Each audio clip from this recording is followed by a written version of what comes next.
Hello everyone, welcome to e-learning platform of Civil Engineering Department. Last lecture we are studied National Building Code, fire resisting material and fire resisting construction.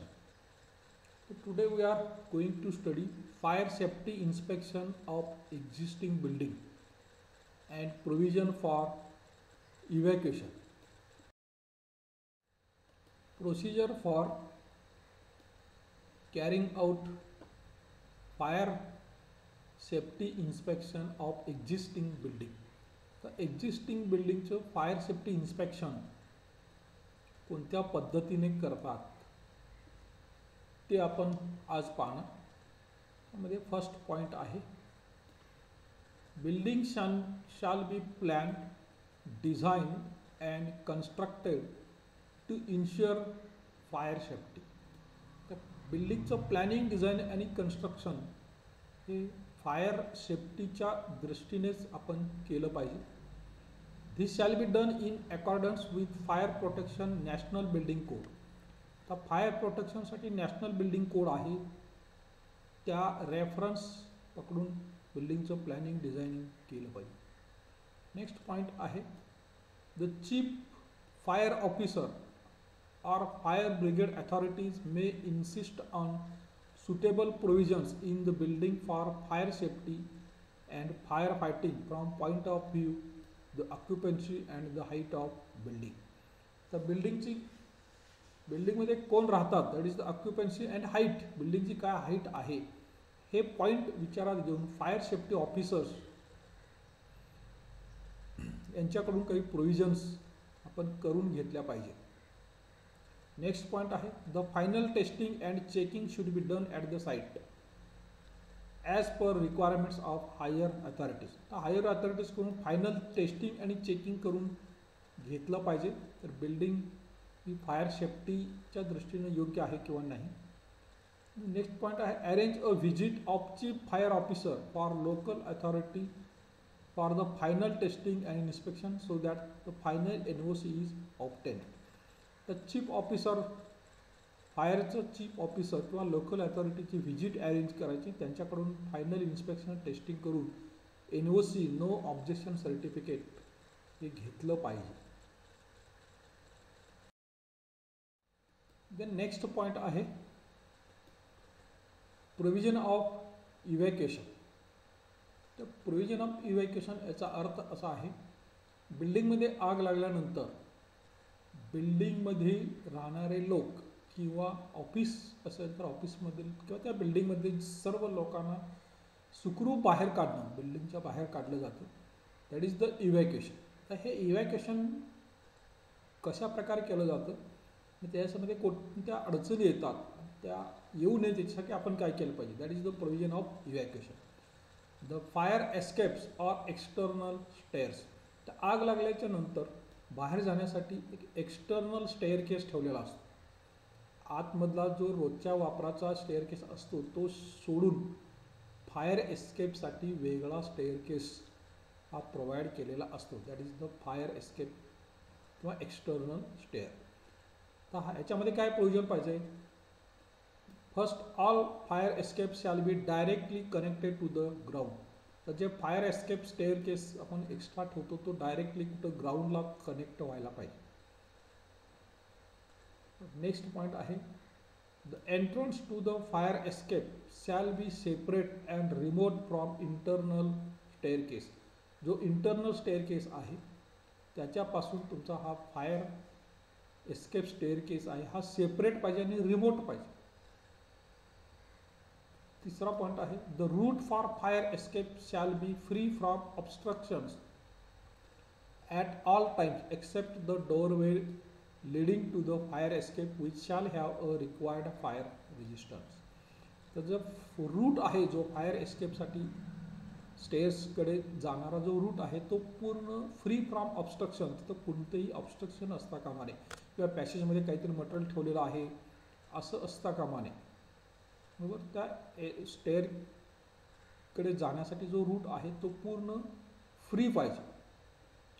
Next point आहे the fire escape shall be constructed for non combustible material. तर जे आपण fire escape staircase जो बनवणार तो कोणत्या मटेरियलचा पाहिजे, नॉन कंबसिबल मटेरियल, न पेटणारं मटेरियल पाहिजे. तर अशा मटेरियलपासूनच हा फायर एस्केप स्टेअरकेस बनवला जातो. नेक्स्ट आहे the fire escape stair shall be straight flight not less than 125 centimetre wide and 25 centimetre treads and risers not more than 19 centimetre. तर ही साईज दिलेली आहे. त्याची साईज विड्थ ही 125 सेंटीमीटर पाहिजे. नंतर 25 सेंटीमीटर हा ट्रेड असेल. आणखी रायझर 190 mm किंवा 90 सेंटीमीटर. हे स्टँडर्ड डायमेन्शन त्या फायर स्टेअरकेससाठी प्रोव्हाइड केले पाहिजे. नेक्स्ट पॉईंट आहे handrail shall be at height of not less than 1 metre. तर हँडरेल त्या स्टेअरकेसला असायला पाहिजे ते किती हाईटवर पाहिजे, 100 सेंटीमीटरपेक्षा कमी असता कामा नये. So these are the provisions for external fire stairs. Staircase enclosure. The external enclosing walls of the staircase shall be of the brick or RCC construction having fire resistance of not less than 2 hours. जे आपण staircase बिल्डिंगमध्ये provide करतो त्याचे जे external walls आहेत स्टेअरकेसच्या त्या brick masonry किंवा RCC कन्स्ट्रक्शनमध्ये करायच्या. आणखी त्याचे फायर रेजिस्टन्स मिनिमम 2 hours किमान 2 तास फायर रेजिस्टन्स ते मटेरियल असायला पाहिजे. नेक्स्ट आहे the staircase enclosure on the external wall of the building shall be ventilated to the atmosphere at each landing. जो स्टेअरकेस आपण प्रोव्हाइड करतो तो प्रत्येक लँडिंगला त्याला एक्सटर्नल व्हेंटिलेशन प्रोव्हाइड करायचं, म्हणजे धूर त्या व्हेंटिलेशनमधून बाहेर जाईल. नेक्स्ट आहे the permanent vent at the top equal to 5% of the cross sectional area of enclosure. आता जो स्टेअरकेसचा टॉपला आपण व्हेंट ठेवायचं त्याचा एरिया 5% असायला पाहिजे. Openable sashes at each floor level, प्रत्येक फ्लोअर लेवलला ओपनेबल शॅसेस असायला पाहिजे with area 1 to 15% of cross sectional area of enclosure on external shall be provided. Here you can see fire escape staircase provided for building. तर बिल्डिंगच्या बाहेरच्या बाजूला असं आग लागली तर बाहेर जाण्यासाठी वेगळा स्टेअरकेस असे बिल्डिंगमध्ये प्रोव्हाइड केला जातो. याला फायर एस्केप स्टेअरकेस म्हटलं जातं.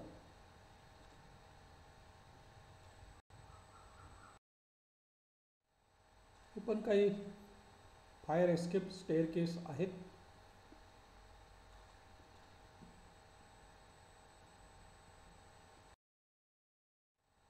Next escape provision, that is ramps. The ramp of slope of not more than 1 in 10 and exceeding slopes use non-slipping material are provided. म्हणजे आपण बिल्डिंगचे रॅम्प्स प्रोव्हाइड करतो त्याचा स्लोप 1 in 10 पाहिजे. पेक्षा जास्त असेल तर नॉन स्लिपिंग मटेरियल आपण त्याच्या सरफेससाठी वापरलं पाहिजे. नेक्स्ट आहे the minimum width of ramp in hospitals shall be 2.4 metre. हॉस्पिटलमध्ये रॅम्पची विड्थ ही 2.4 मीटर असायला पाहिजे. And the basement using car parking shall be 6 metre. जर कार पार्किंग बेसमेंटला असेल तर त्याची विड्थ 6 मीटर असायला पाहिजे. नेक्स्ट आहे handrail shall be provided on both sides of the ramp. तर रॅम्पच्या दोन्ही साईडला हँडरेल्स प्रोव्हाइड केले पाहिजे. नेक्स्ट आहे the ramp shall be lead directly to outside open space at ground level or courtyards of the said place. तर ramp हा directly ground फ्लोअरला ओपन झाला पाहिजे रिकाम्या जागेमध्ये. तर यामध्ये आपण CPRमध्ये जी नवीन बिल्डिंग बांधलेली आहे त्या ठिकाणी रॅम्प प्रोव्हाइड केलेला आहे. पण कधी गेला तर रॅम्पचे provision. Then next evacuation provision, that is fire lift.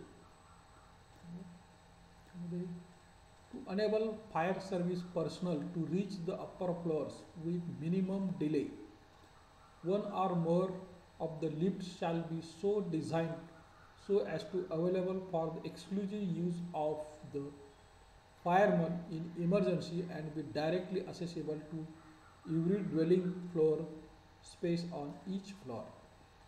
तर ज्यावेळी आग लागल्याच्या नंतर जे फायरमन्स असतात त्यांना प्रत्येक फ्लोअरवर इमिडिएट इमर्जन्सीमध्ये पोचण्यासाठी ही वेगळी लिफ्ट प्रोव्हाइड केलेली असते. That is the fire lift. ही फक्त आग लागल्यानंतर फायरमन्सच वापरतील, बाकी कोणीही त्या लिफ्टचा वापर करणार नाही. अशा प्रकारची जी वेगळी लिफ्ट प्रोव्हाइड केलेली असते that is the fire lift.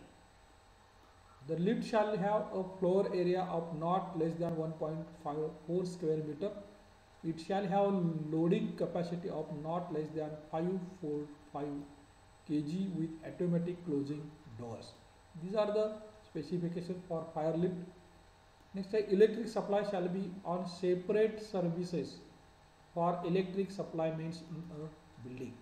तर ह्या फायर लिफ्टसाठी जो इलेक्ट्रिक सप्लाय हा सेपरेट असायला पाहिजे, कारण आग लागल्यानंतर बिल्डिंगमधील लाईट ही बंद होण्याची शक्यता असते. तर अशा वेळी लिफ्ट पण बंद होणार नाही याची काळजी घेतली जाते. त्यासाठी सेपरेट कनेक्शन असतं त्या फायर लिफ्टसाठी.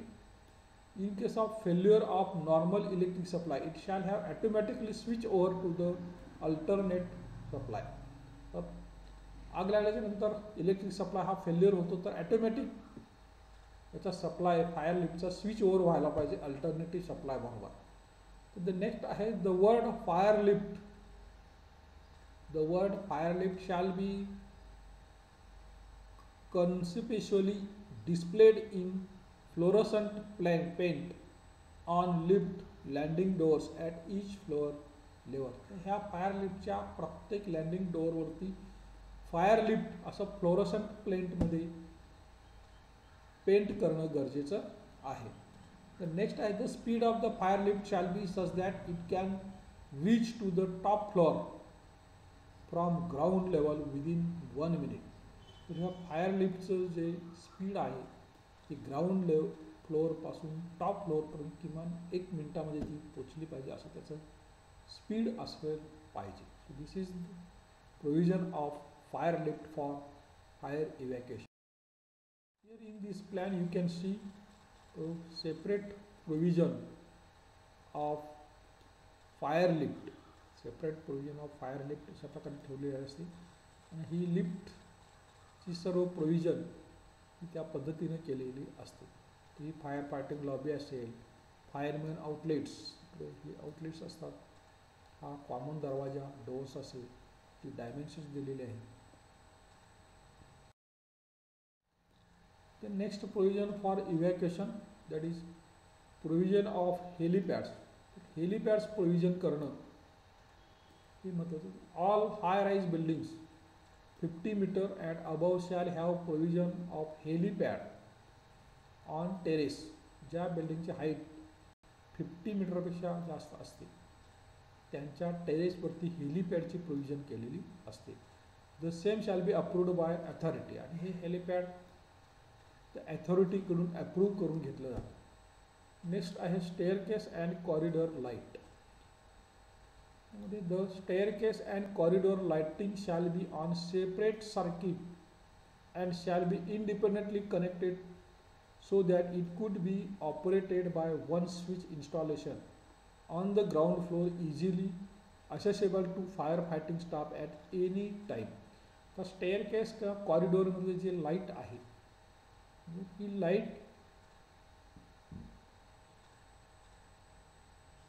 इन्स्टॉलेशन हे केलं पाहिजे आणि it will be easily accessible for fire fighting स्टाफला ते इझिली असेसेबल असायला पाहिजे. आणि एका स्विचवर ग्राउंड फ्लोरला एक स्विच ठेवतं, त्याच्यावर तो स्विच ऑपरेट केला की सगळ्या कॉरिडॉरमधली स्टेअरकेसमधली लाईट ही चालू होईल.